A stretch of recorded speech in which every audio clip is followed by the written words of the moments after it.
is Zecha, and today I want to delve into a societal phenomenon that affects women worldwide, the objectification and reduction of women to the status of dolls.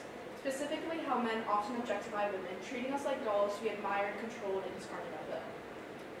Imagine a doll, meticulously crafted to fit a narrow standard of beauty, with its every move and expression controlled by external forces.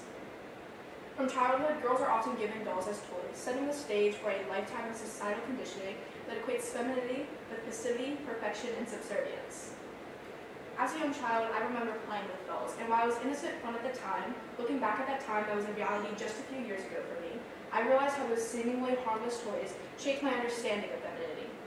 Dolls, with their flawless features and perfect outfits, taught me that to be a woman meant fitting into those narrow standards of beauty and behavior. As a woman, this is a reality that has shaped my life in many ways. Now imagine growing up feeling like a doll, an object to be dressed up, played with, and put back on a shelf when no longer needed.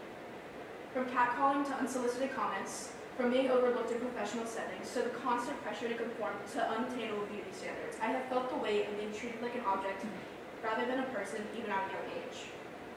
It's not just men, it's boys too. Teen boys who, like me, don't even know what life holds yet. It seems that standardly, males, no matter their age, often have ingrained in their minds how a woman is meant to fit into social norms. Sorry. But where does this phenomenon stem from? We must unpack a complex interplay of psychological and cultural factors. Psychologically, it is rooted in the objectification theory, which suggests that when an individual is treated as an object, their sense of agency and self-esteem diminishes. Just like a doll, women are often valued primarily for their physical appearance rather than their inherent worth as human beings. Culturally, this objectification is perpetuated through media, advertising, and everyday language, where women are often portrayed as mere objects of male desire rather than as multifaceted individuals deserving of respect and dignity.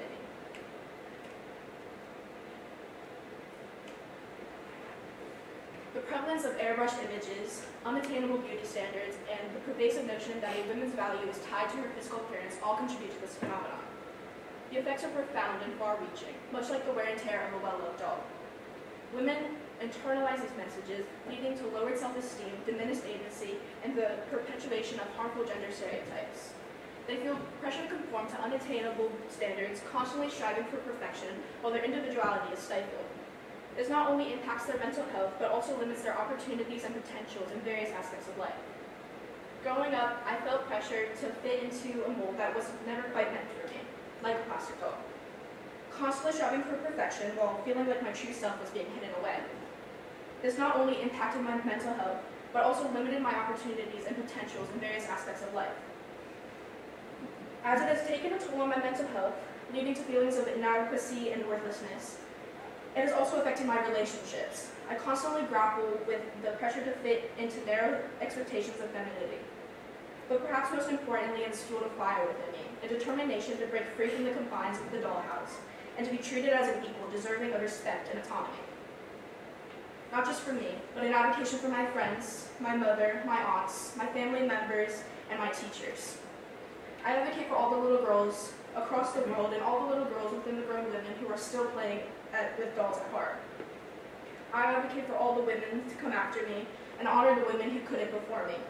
I advocate for all the voices that can't advocate for themselves because their voices aren't heard. So what can we do about it? As women, we must first recognize our own worth and refuse to be reduced to objects of male desire. We must raise our voices, share our stories, and demand to be treated with the dignity and respect that we deserve. As a society, we must challenge harmful norms, educate others about the impact of objectification, and work towards building a more inclusive and equitable world for all. Just as a doll can be repainted, repaired, and given a new life, so too can we break free from the confines of the dollhouse. First, we must challenge these stereotypes head-on by promoting diverse representations of women in media. We need to celebrate women's achievements beyond their physical appearance and highlight their intelligence, talents, and contributions to a society. Second, we must advocate for comprehensive sex education that teaches consent, autonomy, and healthy relationships starting from a young age. By educating both girls and boys about the importance of respect and equality, we can create a more inclusive and empowering environment for all. Finally, we must support policies and initiatives that promote gender equality in all aspects of life, from the workplace to the home. This includes closing the gender pay gap, providing access to affordable childcare, and challenging discriminatory practices. Breaking the Dollhouse requires collective effort to challenge societal norms, empower women to reclaim their autonomy and individuality, and create a world where women are valued for who they are rather than how they look. Together, let's shatter stereotypes, dismantle the Dollhouse, and build a more inclusive and equitable world for all.